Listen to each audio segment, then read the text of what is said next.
India today, 1st of September 2023, the source of the borders that separate China and India is a source of bother. India and China have had tense relations due to disagreements over the international border. The odd thing is that, before the 1950s, the two never shared a wall.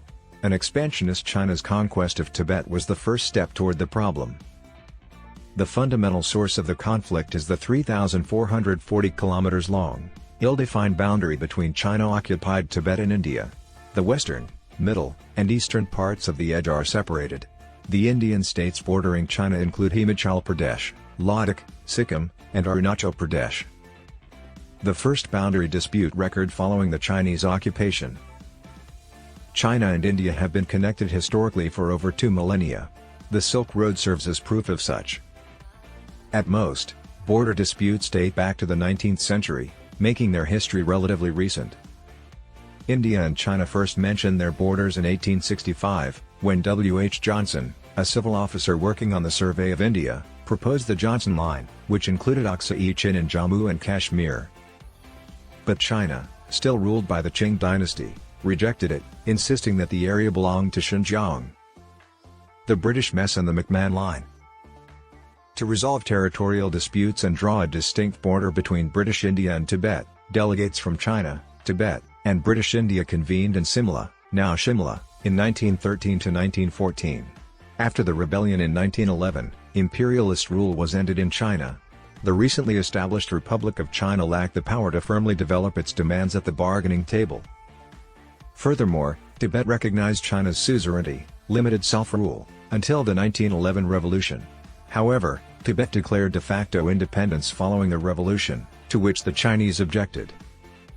The British delegate, Sir Henry McMahon, suggested an 890-kilometer route at the Simla Conference that would connect Bhutan's eastern border with the northern regions of Burma, present-day Myanmar. The McMahon Line became the name of the wall.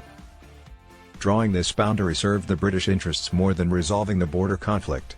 The British attempted to draw a border to protect their interests in the area and thwart any potential Russian influence in Tibet.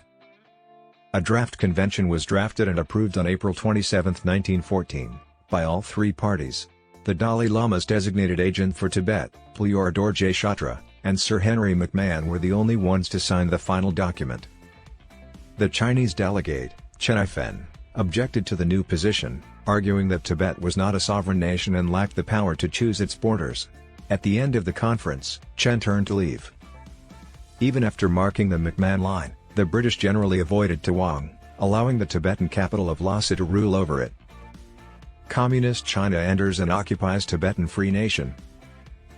Mao Zedong founded the People's Republic of China in 1949, and the situation became more complex when the People's Liberation Army annexed Tibet in 1950, not long after India gained its independence. Despite rejecting the McMahon Line, China suggested a different boundary deal. Chinese Premier Zhou Enlai initially used the phrase Line of Actual Control, LAC, in a 1959 memorandum to Prime Minister Jawaharlal Nehru. He defined LAC as the line up to which each side exercises actual control. Nehru, however, disapproved of this idea, calling it incoherent. Beijing's official map, which depicted portions of Arunachal Pradesh as Chinese territory, worsened the issue. In 1962, this action set off the Sino-Indian War. In August 1962, Chinese troops surrounded Indian installations in the Northeast Frontier Agency, now Arunachal Pradesh, and Ladakh. China declared a unilateral ceasefire on November 20 and quickly left most of the infected region, keeping control of over 14,700 square miles in Aksa-i-Chin. Following the conflict in 1962, the line of actual conflict between China and India was defunct.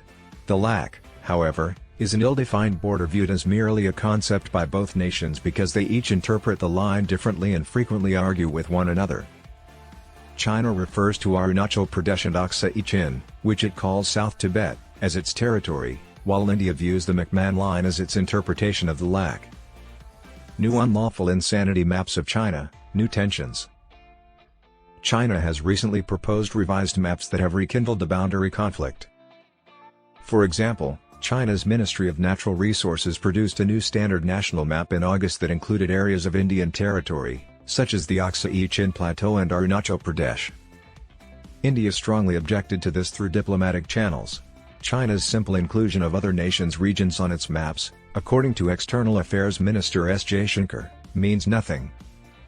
Despite the persistent disagreements and tensions, both parties have decided to keep talking and communicating on the Sino-Indian boundary problem through the particular representative system.